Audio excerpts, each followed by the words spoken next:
Namaskar. A warm welcome to World News and Indian Perspective on All India Radio. This is Gaurav Sharma, and with me is Aditi Zumba, bringing glimpses of the major developments of the day from across the globe. Over the next half an hour, we shall bring to you the latest from the world of politics, economy, sports, entertainment, and more. The headlines. India hosts High Commissioners and Ambassadors of over 60 countries at the pre-launch celebration of the International Year of Millets 2023. External Affairs Minister Dr. S. Jaishankar stresses on the importance of millets in food security amidst high climate change and conflicts. New Delhi rejects observations of the US Commission on International Religious Freedom, terming them biased and inaccurate. Malaysia's opposition leader Anwar Ibrahim sworn in as the new Prime Minister. India reiterates its commitment on conserving tortoises and freshwater turtles at COP19 in Panama. In the FIFA World Cup, Switzerland defeat Cameroon 1-0 in the group stage match. And in cricket, India take on New Zealand in the first one-day international at Auckland on Friday.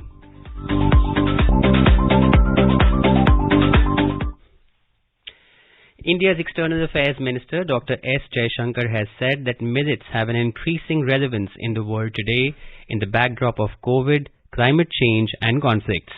He was speaking at the pre-launch of India's year-long grand celebration of the International Year of Millets 2023 in New Delhi on Thursday. Dr. Jaishankar stressed that millets are important for food security as well as international relations. Now, where millets are concerned, it's often regarded as an ancient grain. It has a history which predates the more modern cereals that we consume. And in fact, millets were found in Indus Valley, some of the artifacts which were recovered from the Indus Valley civilization. And where India is concerned, we are the world's largest producers, about 17 million tons. I think that's roughly about 20% of the global production. The External Affairs Minister said that COVID was a period that reminded the world what a pandemic could do to food security. He said that climate changes can lower production and disrupt trade. He suggested that in international relations, much greater attention ought to be given to food security.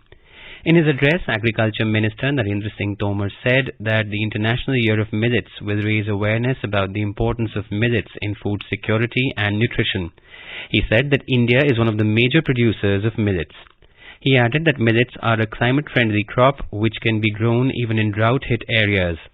Mr. Tomar said that his ministry is working in mission mode to increase millets consumption and production.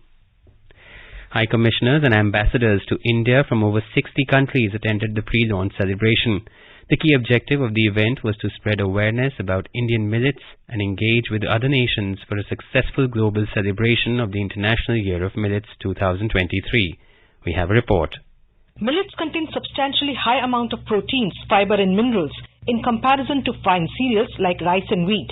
Jowar, bajra, ragi, foxtail millet, buckwheat and amaranthus are some of the examples of millets. These contain many health benefits as they are gluten-free and non-allergic. Millets reduce anemia, liver disorder and asthma. Their high dietary fiber provides hunger satisfaction and helps reduce obesity and the risk of type 2 diabetes. Millets are grown in 131 countries and are a traditional food for 59 crore people in Asia and Africa. Millets are growing in popularity as a superfood in the world. This is Anubha Rohatgi for World News, All India Radio. The world heard the reassuring words of Prime Minister Narendra Modi at the launch of G20 websites, logo and theme recently. He said India's G20 presidency is coming at a time of crisis and chaos in the world. The symbol of the lotus in the G20 logo is a representation of hope in this time. No matter how adverse the circumstances, the lotus still blooms. As India leads the world to a safer, stabler and sustainable future, it is an Indian's responsibility to promote dialogue and action on issues of global importance and make the world a better place. To make this process participative, Prime Minister Narendra Modi has invited citizens to share ideas and suggestions for themes that should be given importance during India's G20 presidency. As we celebrate India's Amrit Kal, let us make India a Vishwaguru the world will be proud of. Themes for suggestions are agriculture, anti-corruption, culture, development, digital economy, disaster risk reduction, education, employment, energy transition, environment and climate sustainability. Health, tourism, trade and investments and finance workstream.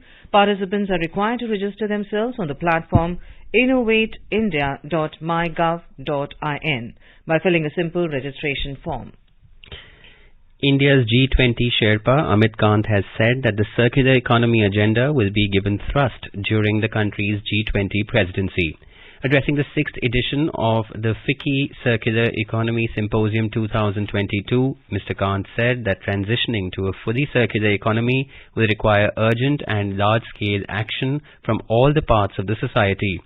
He said that a circular economy is necessary for climate change and a huge amount of cross-sectoral collaboration is critical to facilitate a circular economy. Emphasizing on sustainable development goals, he said that India looks at alternative paradigms of production and consumption to achieve sustainable material and well-being of the society. Speaking at the 9th official SBI Banking and Economics Conclave on G20, Mr. Kant highlighted the role of banks in an uncertain macro environment and how tech will solve for the future. He said that banks must look at alternate models of lending and leverage available data to widen India's access to credit. India has rejected observations of U.S. Commission on International Religious Freedom. Briefing media in New Delhi on Thursday, External Affairs spokesperson Arindam Bagchi said that the observations in USCIRF report on religious freedom in India are biased and inaccurate.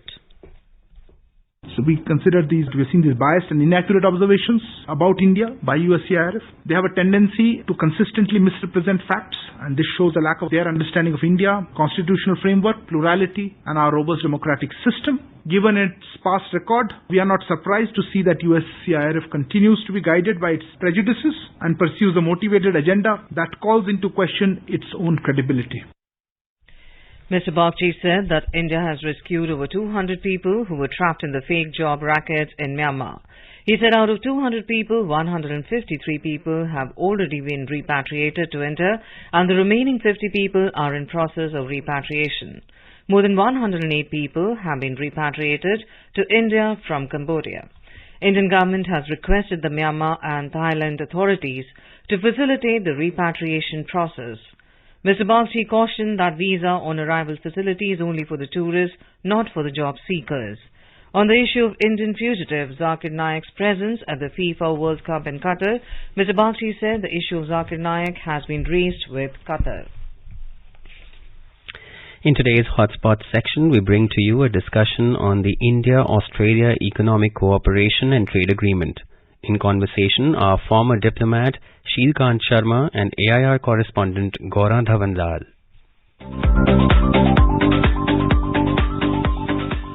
Hello and welcome to our program. We are delighted to have with us today Mr. Shilkant Sharma, the former senior ambassador. And sir, welcome to the program. Thank you. So sir, the India-Australian Economic Cooperation and Trade Agreement has been signed, ratified by their parliament, and I think also done from every quarter. It was a unanimous agreement that this should go through. So what does it spell out for both countries, just as a broader perspective before we move into detail? The speed with which it has been done ever since Albanese government came, and in April and now it is November, it shows the transformation of relationship between India and Australia. It is on a much better strategic footing, and the announcement made by the Prime Minister of Australia a few days back when the Parliament passed this bill was indicative of this. And then our PM's announcement also, emphasizes the comprehensive strategic partnership. So this Economic Cooperation and Trade Agreement of a piece with a larger bilateral relationship, which is strategic in nature and is going to be comprehensive. There is the CECA, the Comprehensive Economic Cooperation Agreement, right, which started discussions started in 2011, fell into, the back burner. Now it has been taken up, so it is also expected that in the new year they will start work on the CECA. So this is a kind of it paves the way for a much larger relationship. And also, so it was signed on the 2nd of April in 22 this year, and now it's moving this fast. And What do you think should be the timeline when it's actually being implemented now? I think it is going to be implemented by end of December, early January. There is the Executive Council which will do the pro forma work, and then it will get going. So these tariff lines which are open now for duty-free access for Indian goods to Australia, right, and Australian goods and services to India, they will start working beginning of the next year. And as our Minister of Commerce indicated, our trade relationship might go from $24 billion to something like $45 to $50 billion.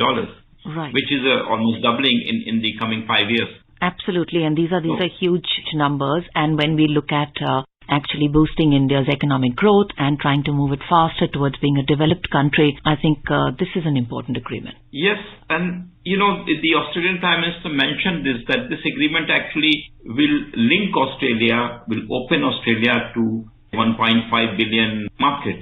Right. One of the fastest growing economies. So they also look up to India, and the exports to India which they have in mind are already there, but maybe tariff lines will increase because we are now reducing duty. We are going to make it duty-free for 70% of these tariff lines. Right, and they're saying duties on 100% of tariff lines will be eliminated. And of course... For India, yes. Absolutely, Jay. And also when we look at, this signing of this agreement and finally it's being passed by Parliament, is the first trade agreement for India with a developed country after nearly a decade. That by itself is an important indication. Yes, but we have done a trade agreement with UAE, which you might call it what you like. Okay. But it's a very important economy, and its size and its export and its international trade profile is very significant. Okay. And we have a FTA now working with the UAE. Our foreign minister had a meeting with his counterpart, and he emphasized that point. So we are also in the RCEP, we are working on FTAs with all the other countries except China and New Zealand. So with ASEAN, we are working on an FTA. I think we have an FTA with ASEAN. And with Japan and South Korea also. We are vistas which we are going to trade on. Right. India did not join RCEP because of China. But with other countries, we have shown through these FTAs that we have, we are open to very free and intensive trade and economic partnership. Right, and India is also a manufacturing hub. In fact, 96% of what we get from Australia, what Australia actually sends out are raw materials. So I think a lot of industries, which are the industries you think will primarily benefit? Australian coal has been used by our thermal power reactors, and it's also used for other industries. And I think even fertilizers have certain element of it. Then they also export to us aluminium oxide in a very large measure, which again is part of our aluminium smelting industry. Then there is also gold port from Australia. Okay. So which we use to do value addition, and then we re-export. And we have gems and jewelry which are part of our export lines to Australia, and we import gold from them. So we would be actually getting in high value, products, exporting high value products and reaching a high value market in Australia, which would then actually boost up our numbers. Yes, actually Australia's relationship with China, for instance, if you see, it gives you a perspective. They have been exporting iron ore and coal and some petroleum products to China, and their exports are something like $159 billion. Okay. So it's a relationship where it is one relationship of Australia where their exports are more and the imports are less. They are importing less from China. Now, with us, the relationship will be more even, because services export, for instance, from Australia, education. Now, this is 118,000, 116,000 Indians students who are studying there. Now, this is a very large component of the services which Australia, exports. Right. And they are going to facilitate this process by relaxing visas and by, a number of announcements they have made. Right. Many subcategories and subclasses have been included. You're right. Annual quota of 1,800 for yoga teachers and Indian chefs, and post-study work visa for 18 months to 4 years for Indian students. This will benefit more than 100,000 Indian students. and work and holiday visa arrangement for young professionals. These facilitations are mark of, complete openness and trust in each other's country. This reflects enormous uplift in the mutual confidence between India and Australia. Right. It's a great signal. Absolutely. In terms of how we see job creation within India because of this, where do you see that impacting? Because some of the industries that are going to get a boost in our exports to Australia are labor intensive, our gems and jewelry areas, and even the service sector, the IT, ITES. Yes, actually the areas which have been mentioned, they are all directly connected. Textiles, leather, footwear, and gems and jewelry, as you mentioned, and machinery, engineering machinery. This will have impact on the Australian market. And this is something which is first time Australia has done, and it's not done for any other country. That's a great beginning. Opening this 100% line of tariff line. This is new. And labor-intensive sectors, textiles and apparel, agricultural and fish products, furniture, sports goods, jewelry, machinery, and electrical goods. Right. Now, each of them is going to benefit our industrial, our manufacturing sector. In fact, so when we look at employment generation, that's one of the key areas that India is looking at, even domestically, to see more stability. And we are looking at huge numbers in the future. Employment is a critical factor that has to work hand in hand. And I think that will be strongly supported. That's true. The, export-oriented employment has its own work. Look at what China has done. Its growth was largely because of export-oriented employment. And our neighborhood also, many of these countries have benefited. We, for instance, have been somewhat hesitant and dilly-dallying in these matters. But now under PM's leadership, Make in India and manufacturing sector should be given a boost. And the private sector is also increasingly participating in this whole process. So this export-oriented labor market in India, employment in India, is going to be a big boost for our economy. Thank you so much, Mr. Shilkant Ji, for joining us in our program. Thank you, sir.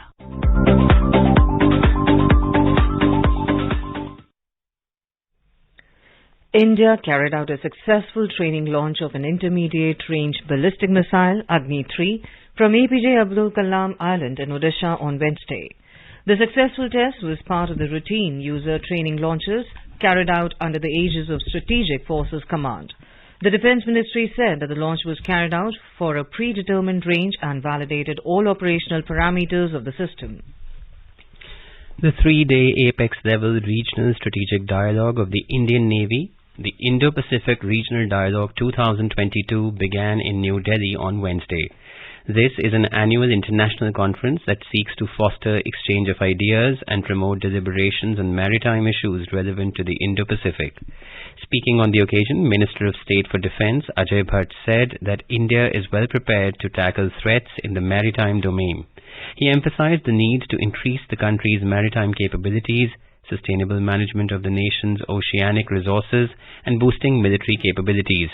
Chief of the Naval Staff, Admiral R. Hari Kumar, outlined the Indian Navy's outreach in terms of fostering maritime cooperation in the Indo-Pacific. This is All India Radio giving you the news. For quick news updates round the clock, follow us on our Twitter handle at AIR News Alerts. Malaysia's opposition leader Anwar Ibrahim was sworn in as the country's new Prime Minister on Thursday. The new leader was appointed by King Al Sultan Abdullah after elections over the weekend resulted in an unprecedented hung parliament. Neither Mr. Anwar nor ex-Premier Muhyiddin Yassin had won the simple majority needed to form a government. After speaking to several lawmakers, the constitutional monarch, King Abdullah, gave consent to appoint the 75-year-old leader Anwar Ibrahim as the 10th Prime Minister of Malaysia. Mr. Anwar was the Deputy Prime Minister in the 1990s and the official Prime Minister in waiting in 2018. Foreign Office consultations were held between India and Iran in New Delhi on Thursday. The Iranian delegation was led by Deputy Foreign Minister for Political Affairs, Dr. Ali Bagheri Kani, and the Indian side was led by Foreign Secretary Vinay Mohan Quatra. During the delegation-level talks, both sides discussed the entire gamut of bilateral relations, including political, economic, cultural and consular engagement. The two sides reiterated their commitment to continue cooperation for development of Shahid Beheshti terminal of the Chabahar port. The two sides also exchanged views on regional and international issues, including Afghanistan. India participated in the 22nd Council of Ministers meeting of the Indian Ocean Rim Association, IORA, held at Dhaka in Bangladesh on Thursday. The Indian delegation was led by the Minister of State for External Affairs, Dr. Rajkumar Ranjan Singh. During his remarks, Mr. Singh reaffirmed the country's strong commitment to strengthening IORA to promote peace, security and prosperity in the Indian Ocean region as well as in the Indo-Pacific. United Nations Secretary-General Antonio Guterres highlighted India's contribution to climate action in an article. Mr. Guterres wrote in the article that everyone needs to make peace with nature, reduce our carbon footprints, and have a lifestyle that is compatible with a sustainable society and economy. The UN chief also, who came to India in October to launch a major national and global initiative, Mission Life, Lifestyle for Environment, wrote that this initiative of Prime Minister Narendra Modi will mobilize citizens from all over the world to understand that they have a role to play. China on Thursday reported more than 31,600 new COVID cases, the highest tally since the pandemic began in late 2019. This surge also surpassed the previous high surge seen in April during the month-long painful Shanghai lockdown, putting pressure on the country's increasingly unpopular zero-COVID approach of quarantine and mass testing. The southern city of Guangzhou, the national capital of Beijing, and the southwestern municipality of Chongqing have been the hardest hit in the latest COVID wave. Nearly all of China's 31 province-level regions have reported new COVID infections. The Central Bank of Sri Lanka has kept the lending rate unchanged at 15.5% following a monetary policy meeting on Thursday. More from our Colombo correspondent. Keeping the lending rate unchanged, the Central Bank of Sri Lanka today said that the prevailing tight monetary policy stance is necessary to rein in any underlying demand pressures in the economy. The central bank has so far hiked rates by a record 950 basis points this year to battle runaway inflation in the island. Meanwhile, the inflation rate has eased to 70.6% in October this year after hitting a record high of 73.7% in the previous month. The bank expects inflation to decelerate further in the ensuing period. For World News, Ahmad Moin Farooqi from Colombo. In the Indian Union Territory of Jammu and Kashmir, arms and some cash have been recovered by police from a field in Samba district on Thursday. AIR Jammu correspondent reports that following reliable inputs about a suspicious package near Channi Manhasan in Vijaypur, the police rushed to the spot. Upon inspection, 1 IED, 2 pistols, 4 magazines, several batteries, a watch and cash worth 5 lakh rupees were recovered from the package.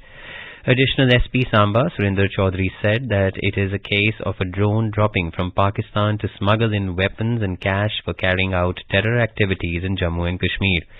Officials said that there was a movement of a drone that was spotted in the area. Searches are being conducted nearby as more drone droppings are suspected. In Pakistan, Lieutenant General Asim Munir was appointed as the new Chief of Army Staff on Thursday.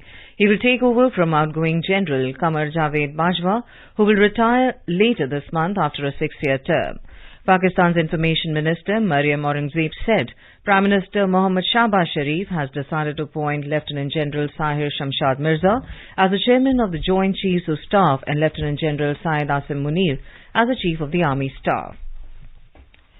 India reiterated its commitment on conserving tortoises and freshwater turtles in the country during the 19th meeting of the Conference of the Parties COP19 at the Convention on International Trade in Endangered Species of Wild Fauna and Flora, CITES.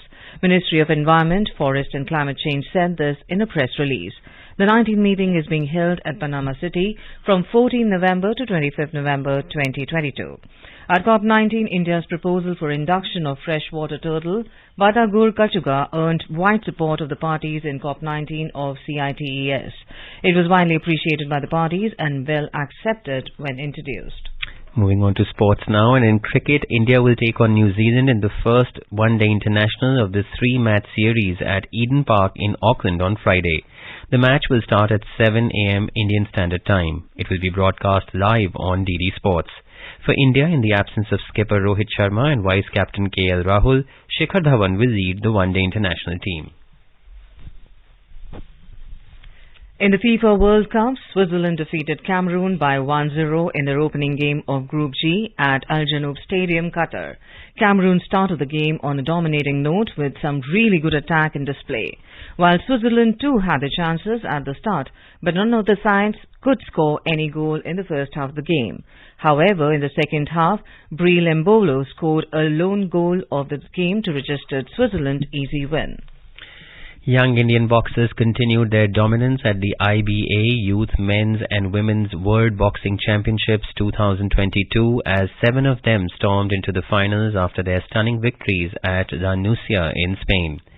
Youth Asian champions Vanshaj and Vishwanath Suresh along with Ashish marched ahead in the men's semi-finals, whereas Kirti 81 kilograms, Bhavna Sharma 48 kilograms, Devika Ghorpade 52 kilograms and Ravina 63 kilograms progressed in the women's section. Now let us take a look at the major developments around the world as reported in the foreign press. The Guardian writes that the Brazil judge fines Bolsonaro allies millions after bad faith election challenge. The Washington Post writes Russia criminalizes promoting LGBTQ relationships with new legislation. The Financial Times reports Elon Musk free speech absolutism may endanger fragile democracies. The Wall Street Journal reports that European energy ministers set to clash over proposed gas price cap.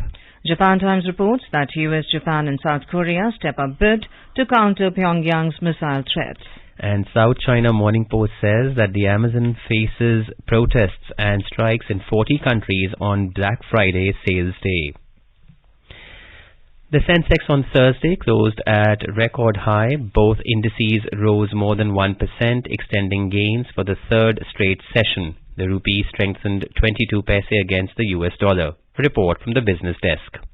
The Sensex finished at 62,273 points, climbing 762 points. The Nifty also surged 217 points to settle at 18,484. At the global stock markets, Asian shares touched a 2-month high and the dollar slipped towards a 3-month low. The share indices rose after Federal Reserve meeting minutes pointed to a slower pace of US interest rate rises from next month. South Korea's Kospi and Japan's Nikkei 225 both gained 1% and Hong Kong's Hang Seng Index rose 0.8%. On the other hand, Singapore's Straits Times slipped marginally by 0.1% and China's Shanghai Composite Index fell 0.3%. European shares were up in intraday trade. Oil declined 0.5% to around 2-month low. The crude prices fell as Group of 7 G7 nations proposed range for a price cap on Russian oil was higher than current trading levels, alleviating concerns over tight supply. Brent crude was trading at $85 per barrel. Back home at the Multi-Commodity Exchange, gold futures for December was trading at 52,725 rupees per 10 grams. Silver futures for December was trading at 62,205 rupees per kilogram when reports last came in. In the forex market, the rupee strengthened 22 paise against the US dollar. The domestic currency closed at 81 rupees and 63 paise against the American currency. B. Ravi Kumar for World News, All India Radio. And before we end the bulletin, a quick look at the headlines once again. India hosts High Commissioners and Ambassadors of over 60 countries at the pre-launch celebration of the International Year of Millets 2023.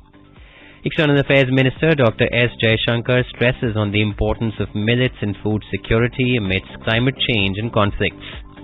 New Delhi rejects observations of the US Commission on International Religious Freedom, terming them biased and inaccurate. Malaysia's opposition leader Anwar Ibrahim sworn in as the new Prime Minister. India reiterates its commitment on conserving tortoises and freshwater turtles at COP19 in Panama. And in the FIFA World Cup, Switzerland defeat Cameroon 1-0 in the group stage match. And now, before we end, let us listen to Mahatma Gandhi's favorite bhajan, Vaishnav Jan, by artists from Bosnia and Herzegovina.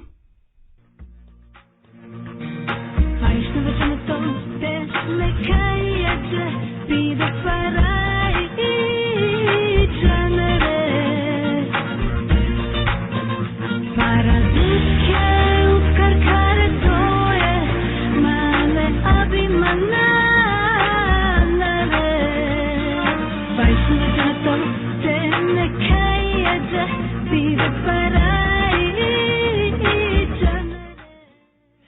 And with that, we end this bulletin. We'll be back at the same time tomorrow with the next edition of World News.